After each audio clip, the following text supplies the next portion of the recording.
ये है क्लास 12 का chapter 6 retirement of a partner. जब कोई पार्टनर हमारे बिजनेस से रिटायर करता है, रिटायरमेंट लेता है, तो यही कारण होता है रिकंस्टिट्यूशन ऑफ पार्टनरशिप का। यानी कि सिंपल सा समझ लो कि रिटायरमेंट भी एक कारण है पार्टनरशिप के एग्रीमेंट में चेंजेस आने का, बदलाव आने का। तो चलो इसके पूरे थ्योरी पार्ट को आज कंप्लीट कर देते हैं। तो हमारा चैप्टर 6 है रिटायरमेंट ऑफ अ पार्टनर। चलो इसे समझते हैं क्या है इस चैप्टर में। देखो, this is the basic right of partner to retire from the firm by giving suitable notice. ये बहुत ही बेसिक सा बात है कि अगर कोई पार्टनर रिटायर होना चाहता है तो वो एक सुटेबल नोटिस देकर वो पूरे फर्म से, पार्टनरशिप से, बिजनेस से रिटायर कर सकता है, रिटायरमेंट ले सकता है। तो retirement is due to any reason. देखो, रिटायरमेंट तो किसी भी कारण से हो सकता है, ये उसका पर्सनल चॉइस हो सकता है। अगर मान लो उसका बनता नहीं है अपने पार्टनर से, तो उस केस में भी वो रिटायर कर सकता है। तो इस केस में क्या होता है, तो देखो, लेकिन इसका क्या क्या प्रभाव पड़ेगा फर्म के ऊपर, ये भी बहुत ज़रूरी बात है। अगर कोई पार्टनर रिटायर करता है तो इसका क्या प्रभाव पड़ने वाला है आगे आने वाले फर्म के ऊपर। बेसिकली फर्म से मेरा मतलब है बिजनेस के ऊपर। तो चलो देखते हैं। पहला, old partnership will terminate and being new partnership come into existence. देखो, ये एक कारण होता है। जैसे कि मान लो एक बिजनेस में दो पार्टनर हैं, उसमें से दो पार्टनर है ए और बी। बी क्या करता है, रिटायर ले लेता है, तो ए अकेला बच गया। ए अलग, अकेला जो बचा है वो अकेला तो पार्टनरशिप में रन नहीं कर सकता है ना, उसे तो पार्टनरशिप कहलाएगा ही नहीं। तो उसके बजाय, बी के बजाय सी, जैसे कि मान लो सी नेक्स्ट पार्टनर है, उसको एडमिशन लेना पड़ेगा। यही यहाँ पर बताया है कि एक पार्टनर जाता है, टर्मिनेट होता है, तो दूसरा पार्टनर कम इनटू एग्जिस्टेंस, दूसरा पार्टनर आता है बिजनेस में। सिंपल। हमारा दूसरा यहाँ पर है remaining partner share will be increased. देखो, अगर हमारे बिजनेस में तीन पार्टनर हैं, ए बी सी, अगर सी क्या करता है, रिटायरमेंट ले लेता है, जो कि अपना प्रॉफिट शेयरिंग रेशियो बांटते थे 3 भाग में। सी रिटायरिंग लेने के बाद जो प्रॉफिट होगा वो 2 भाग में बटाएगा। तो जो ए और बी का जो प्रॉफिट शेयरिंग रेशियो है, प्रॉफिट उसको ज़्यादा मिलेगा, इंक्रीज करेगा। ये एक फ़ायदा कह सकते हो एग्जिस्टिंग पार्टनर के लिए। फिर आगे देखते हैं कि PL and reserve are distributive among old partner. देखो, जो प्रॉफिट लॉस हुआ है बिजनेस में, या फिर जो रिजर्व है, रिजर्व जो बिजनेस में रिजर्व है, वो हम लोग ट्रांसफ़र कर देंगे, वो हम लोग दे देंगे जितने भी पार्टनर हैं, इंक्लूडिंग जो रिटायर कर रहा है उसको भी। जो एग्जिस्टिंग पार्टनर है और जो रिटायरमेंट पार्टनर है, जो रिटायर करने वाला है, उसमें दोनों को बांट देंगे। सिंपल, सभी पार्टनर के बीच बांट देंगे।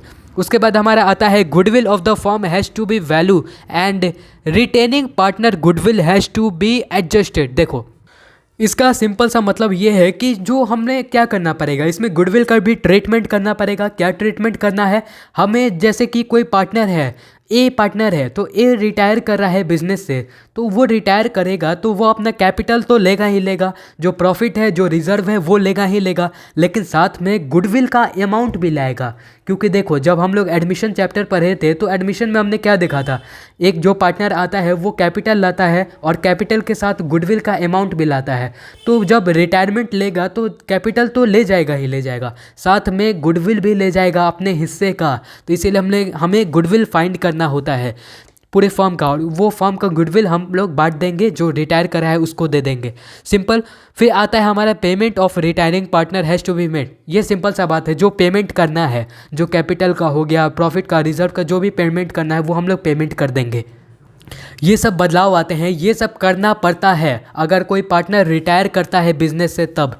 उसके बाद आता है हमारा if the firm is not able to pay the claim of retaining partner, तब फर्म उस अमाउंट को एज अ लोन अपने पास रख लेता है। Then this is liability for the business. जैसे कि मान लो अगर कोई पार्टनर रिटायर करता है बिजनेस से, और फर्म के बाद जो बिजनेस के पास ये इतना पैसा नहीं है, अभी के समय में इतना पैसा नहीं है कि वो रिटायरिंग पार्टनर को उसका जो पूंजी है वो दे पाए, पूंजी के साथ साथ कैपिटल, रिजर्व, ये सब दे पाए।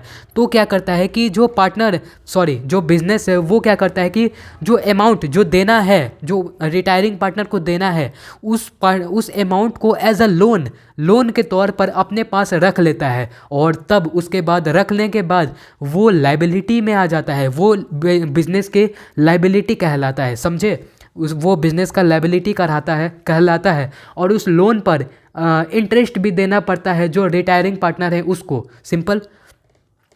फिर हम लोग आगे देखते हैं तो what can be adjusted in the book of account. हमने ये देख लिया कि ये बदलाव ये चीज़ करना पड़ता है जब एक बंदा कोई भी मेंबर है वो रिटायर करता है बिजनेस से तब। और फिर हम लोग देखते हैं कि अकाउंटिंग ट्रीटमेंट में क्या क्या बदलाव आते हैं। पहला है हमारा change in profit sharing ratio, ये करना पड़ेगा, प्रॉफिट शेयरिंग रेशियो बदल जाएगा, ये तो जाहिर सी बात है। उसके बाद आता है हमारा ट्रीटमेंट ऑफ गुडविल, गुडविल का ट्रीटमेंट करना पड़ेगा सेक्शन AS 24 अकाउंटिंग स्टैंडर्ड 26 के तहत। फिर आता है revaluation of asset and liability, liability और एसेट का हमको रिवैल्यू करना पड़ेगा क्योंकि हमें पार्टनर को बांटना है। उसके बाद आगे हमारा आ गया distribution of accumulated profit, accumulated amount, जो कि हमारा एक्यूमुलेटेड प्रॉफिट है या फिर लॉस है उसको हम लोग डिस्ट्रीब्यूट कर देंगे। फिर उसके बाद काम आता है हमारा ज्वाइंट लाइफ पॉलिसी में। मैंने बोला था ये हर एक चैप्टर में आ जाता है। तो जो ज्वाइंट लाइफ पॉलिसी है उसको भी बांटना पड़ेगा, उसका भी ट्रीटमेंट करना पड़ेगा। उसके बाद नेक्स्ट आता है एडजस्टमेंट ऑफ कैपिटल, कैपिटल में भी बदलाव होगा, कैपिटल में एडजस्टमेंट करना पड़ेगा, यानी कि जो रिटायरिंग पार्टनर है उसको उसका कैपिटल लौटाना पड़ेगा अगर वो फॉर्म से जाता है तब। फिर आगे देखते हैं तो यहाँ क्या है कि if nothing is given in the question about the new profit sharing ratio calculation.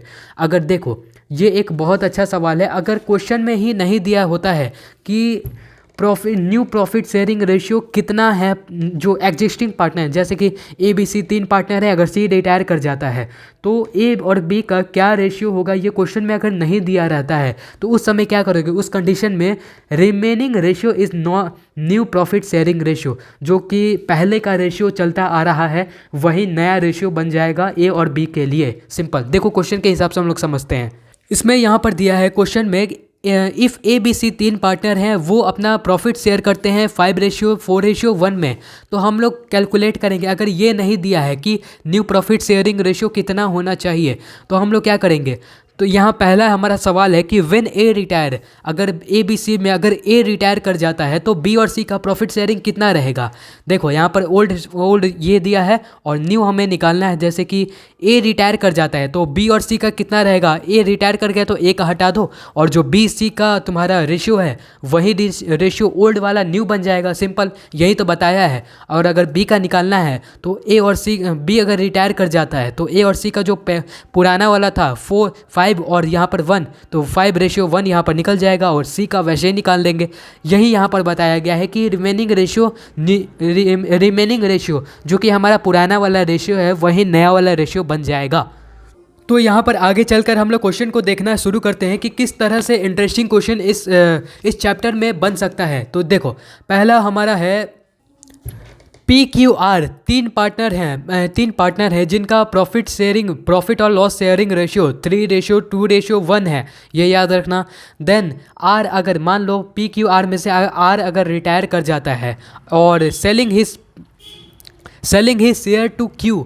देखो R के रिटायर करने पर वो क्या करता है, जो अपना उसका शेयर का हिस्सा है, जैसे कि R का क्या है 1 है, तो 1 है तो ये सेल कर देता है, बेच देता है किसको, Q को, जो एग्जिस्टिंग पार्टनर Q है उसको बेच देता है। तो कैलकुलेशन हमारा बहुत सिंपल होगा कि हमें क्या करना है, न्यू प्रॉफिट शेयरिंग निकालना है। अगर R रिटायर कर जाता है तो P और Q का निकालना है न्यू प्रॉफिट शेयरिंग रेशियो।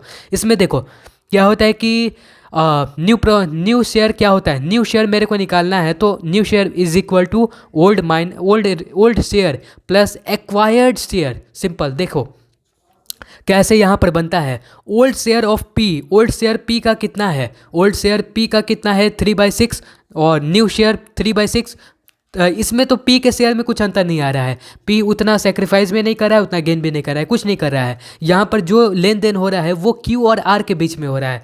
तो ओल्ड शेयर ऑफ Q का ओल्ड शेयर था 2/6, जो ये पार्टनर है Q, इसको R बेच देता है अपना शेयर। तो हम लोग न्यू शेयर कैलकुलेट करेंगे एंड न्यू शेयर क्या होगा, हमारा 2:6 था पहले से और जो तुम्हारा R का शेयर था वो भी Q ले लेता है, खरीद लेता है। तो 1/6 इसमें ऐड कर दोगे तो 3/6 ये तुम्हारा निकल जाएगा Q का रेशियो। तो PQ का हमारा न्यू रेशियो निकल गया 1:1। सिंपल। ये यही था इस क्वेश्चन में। अलग अलग टाइप के क्वेश्चन आपको देखने को मिल जाएंगे जो कि डिस्कस करना बहुत ज़्यादा ज़रूरी है। तो इंटरेस्टिंग क्वेश्चन के आगे हम लोग देखते हैं ABC 3 पार्टनर है जिनका प्रॉफिट शेयरिंग रेशियो 5:4 इतना है 3 है।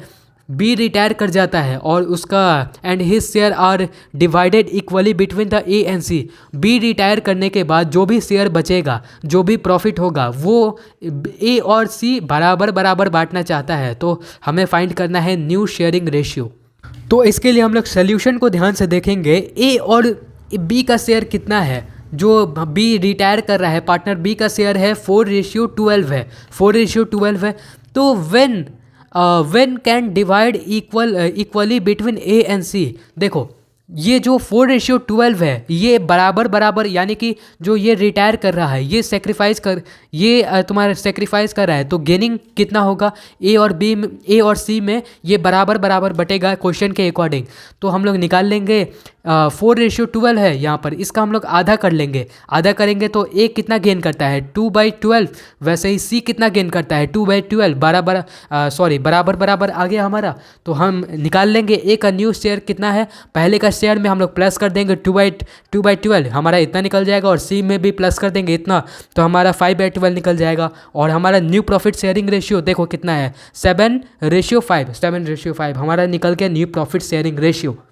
इसके बाद हम लोग देखेंगे कि गेनिंग रेशियो क्या होता है। तो देखो gaining ratio, this is nothing just a retiring partner sharing share which can be acquired by gaining partner remaining partner. देखो गेनिंग रेशियो ये होता है कि जैसे इस केस में क्या हो रहा था कि बी रिटायर कर रहा था, तो बी का रिटायर करने, तो बी सेक्रीफाइस कर रहा है अपना शेयर, यानी बी रिटायर कर रहा है, तो रिटायरिंग पार्टनर का जो शेयर है वही गेनिंग रेशियो बन जाता है अगर जो पार्टनर उस शेयर को ले रहा है वो।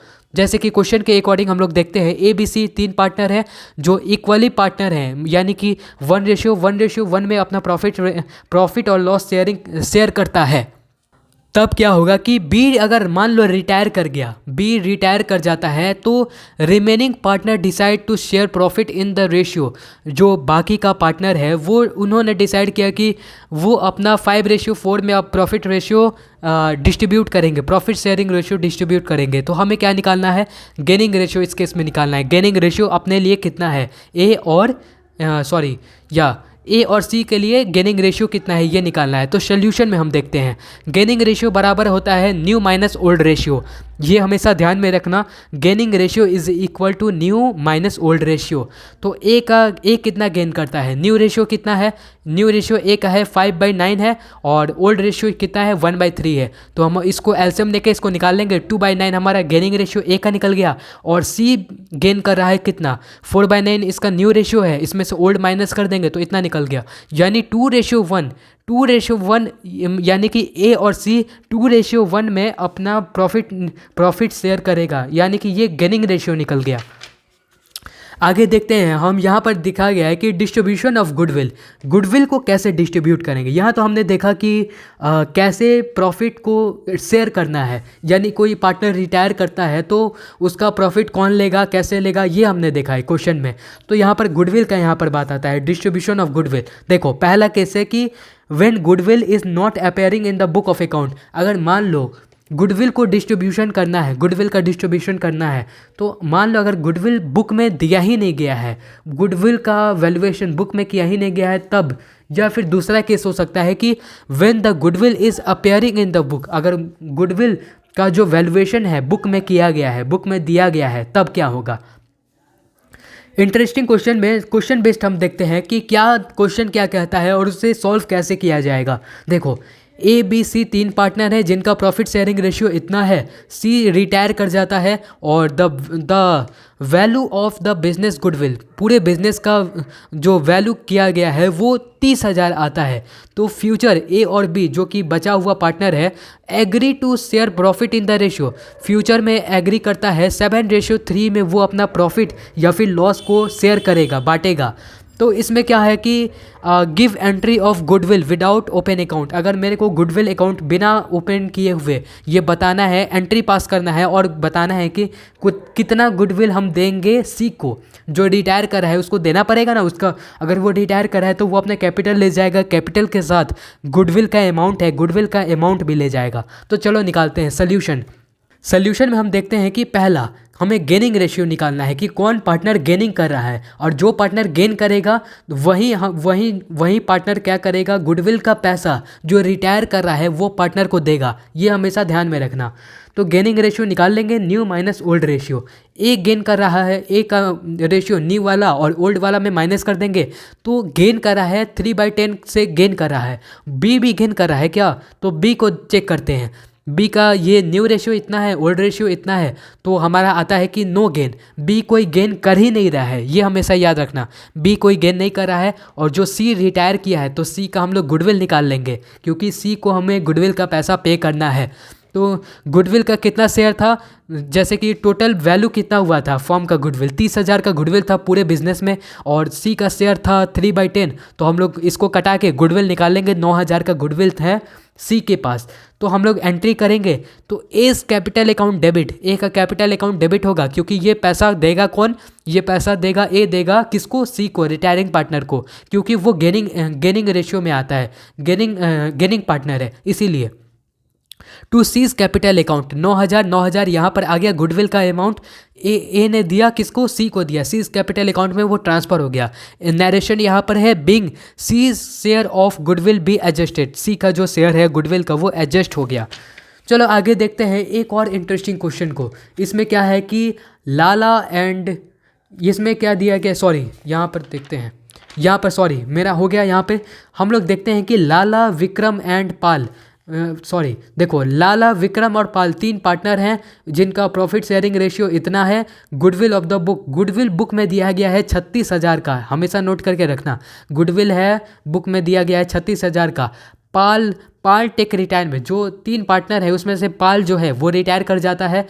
One day goodwill is value, तो ऑन दैट डे, उस समय जब रिटायर करता है उस समय जब वैल्यूएशन किया जाता है तो वो 63,000 आता है गुडविल 63,000 आता है। तो यहाँ पर हमारा क्या कह रहा है, क्या पूछ रहा है, देखो, no goodwill account is maintain. अगर मेरे को बिना गुडविल अकाउंट खोले हुए ये पता करना है कि गुडविल कितना देगा, कौन देगा, और एंट्री पास करना है। चलो पास द जर्नल एंट्री पास करना है गुडविल के हिसाब से। तो देखो यहाँ पर पर्टिकुलर्स लिखेंगे। देखो, जो Lala capital account debit, Vikram capital account debit और पाल कैपिटल अकाउंट डेबिट, ये तीनों पार्टनर, जैसे कि ये हमारा पहले का गुडविल है जो कि तीनों पार्टनर में बढ़ जाएगा। तो तीनों पार्टनर में बढ़ गया इतना, इसका कैपिटल अकाउंट डेबिट हो गया। तो देखो गुडविल को हम ख़त्म कर देंगे, तो 36,000 गुडविल अकाउंट में 36,000, तो 36,000 बांट दिए तीनों पार्टनर के बीच। देखो, बीइंग गुडविल रिटर्न ऑफ मतलब होता है ख़त्म कर देना। तो हम इसे ख़त्म कर दिए। उसके बाद क्या आता है कि Lala's capital account debit, Vikram capital account debit to Pal's capital account, यानी कि जो पैसा देना है गुडविल का वो कौन देगा, जैसे कि गेनिंग रेशियो, इस केस में ये दोनों निकल जाते हैं। यहाँ पर क्वेश्चन सॉल्व करने पर आपको निकल जाएगा, पता चल जाएगा कि गेनिंग रेशियो अगर फाइंड करोगे तो गेनिंग पार्टनर पता चल जाएगा कि किस रेशियो में वो लोग डिस्ट्रीब्यूट कर रहे हैं। तो लाला और विक्रम जो कि पार्टनर है वो लोग इतना गेनिंग रेशियो में, जैसे कि 11,200 और 16,800 गेनिंग रेशियो है इनका, ये इनका गुडविल है। ये दोनों अपना पैसा किसको देंगे, जो पाल जो रिटायर कर रहा है उसके कैपिटल अकाउंट में ट्रांसफ़र कर देंगे, जो कि टोटल आता है 28,000 रुपया। 28,000 गुडविल का अमाउंट रिटायरिंग पार्टनर को उसका मिल जाएगा। हम लोग नरेशन लिख देंगे कि being goodwill adjusted in gaining ratio, जो कि गुडविल हमारा है वो गेनिंग रेशियो में एडजस्ट कर दिया गया। तो इतना ही था ये चैप्टर में, रिटायरिंग ऑफ पार्टनर। बहुत ही सिंपल चैप्टर था। तो और क्या, समझते रहो। चलो बाय।